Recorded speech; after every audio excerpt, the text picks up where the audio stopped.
خطر پنهان و ناعیان پیشروی نیروهای اوکراینی را سست کرده است. این روستا را نیروهای اوکراینی چند پیش آزاد کردند، ولی پیش از عقب نشینی سربازان روس در دهه اسلحه کشنده کشت کردند. در تمام کوچه ها مینه گذاشتند. وقتی وارد دهه شدیم درآمدگاه آن را هم مینه گذاری کردند. با پایم کنار زده حرکت کردیم. سربازان اوکراینی با احتیاط حرکت میکنند تا به مینه بر نخورند. این نمونه از مانع در راه عملیات جوابی است. نیروهای روسیه این محله را مینه کاری کردند. مینه های زیاد گذاشتند. مثلا این مینه زیر نیروهای پیاده نظام است. مینه های زیر تانک نیز زیاد گذاشتند.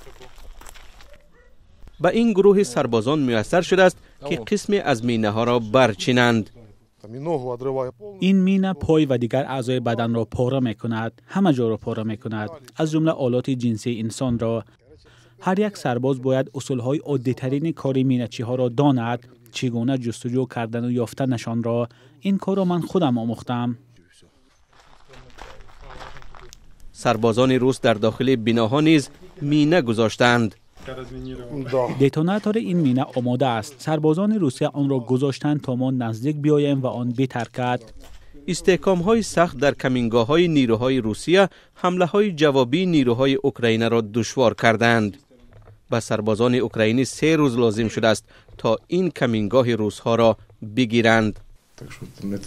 آنگونه که آدمان فکر میکنند عملیات و یا حمله جوابی آسان نیست. باید برای هر روستا بجنگید.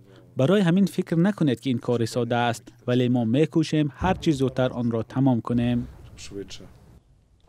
مقامات اوکراین روز 7 ایول گزارش دادند که در اطراف شهر بخموت زیاده از 1 کیلومتر پیشروی داشتند و برای پیشروی بیشتر سعی دارند.